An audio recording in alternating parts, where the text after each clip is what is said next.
Assalamualaikum warahmatullahi wabarakatuh. Teman-teman, kali ini kita akan membahas tentang kanker kolorektal. Kanker kolorektal merupakan keganasan yang menyerang jaringan usus besar atau kolon dan rektum, terutama bagian usus paling bawah sampai ke anus. Kanker ini pada umumnya muncul dari jaringan yang abnormal di dalam dinding kolon dan rektum. Kanker ini akan berkembang secara perlahan dan menjadi penyakit menahun yang pada umumnya berbentuk benjolan atau polip. Bentuk benjolan tersebut akan menjadi kanker seiring berjalannya waktu. Selanjutnya, kanker kolorektal terjadi karena pertumbuhan sel yang tidak ganas. Awalnya sel berbentuk polip yang dapat diangkat, namun jika dibiarkan lama-kelamaan bisa menjadi berpotensi menjadi kanker dan dapat menyebabkan terjadinya gejala-gejala seperti berdarah saat buang air besar, sembelit, dan diare yang berlangsung lebih dari 6 minggu dan terdapat perasaan tidak tuntas saat buang air besar. Ya, kemudian ada beberapa gejala yang terdapat pada kanker kolorektal. Yang pertama yaitu adanya kram atau nyeri yang berkepanjangan. Kemudian yang kedua yaitu penurunan berat badan secara drastis dalam waktu yang singkat. Yang ketiga yaitu ada anemia, yang keempat mudah lelah.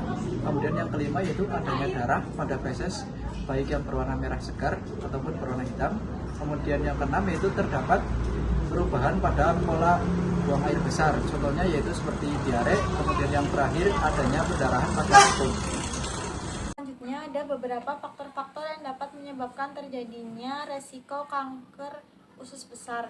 Yang pertama yaitu sindrom bawaan. Mutasi gen yang diturunkan oleh keluarga dapat meningkatkan resiko terjadinya kanker usus besar. Sindrom bawaan tersebut meliputi sindrom FAP dan juga sindrom Lynch. Lalu yang kedua ada peradangan kronis. Penyakit radang kronis di usus besar meliputi penyakit kolitis ulceratif dan juga penyakit Crohn. Lalu yang ketiga usia yang sudah tua. Penyakit kanker usus besar bisa terjadi di usia berapapun. Namun sebagian pengidap kanker usus besar berusia di atas 50 tahun. Lalu yang keempat, mempunyai riwayat penyakit kanker kolorektal atau polip. Seseorang yang pernah mengidap kanker usus besar atau polip usus non-kanker dapat beresiko tinggi terkena kanker usus besar di masa yang akan datang. Lalu yang kelima yaitu riwayat keluarga dengan kanker usus besar. Seseorang beresiko tinggi terkena kanker usus besar apabila memiliki kerabat darah yang pernah mengidap kanker usus besar.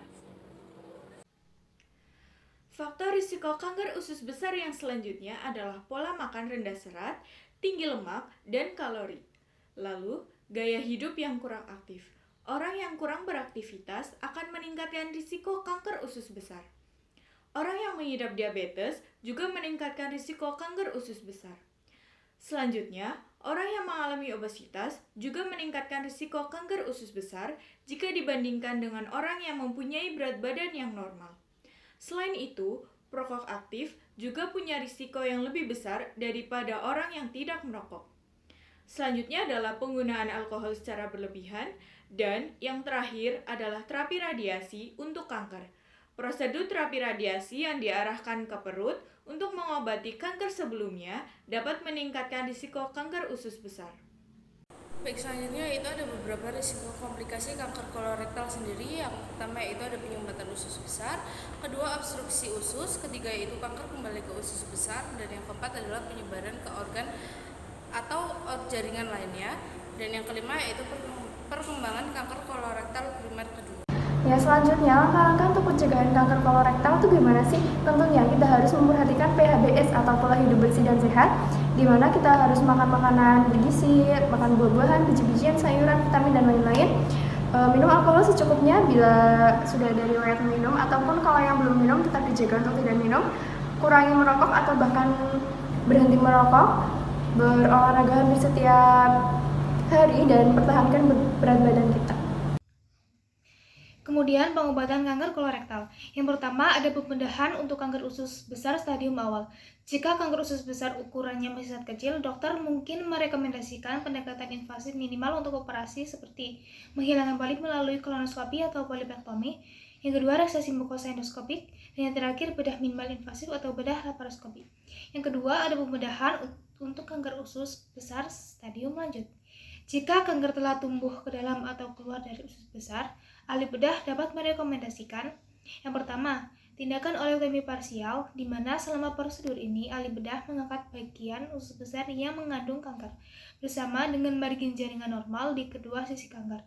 Yang kedua, pembedahan untuk menciptakan jalan agar limbah mampu keluar dari tubuh. Dan kemudian yang terakhir, pengangkatan kelenjar getah bening.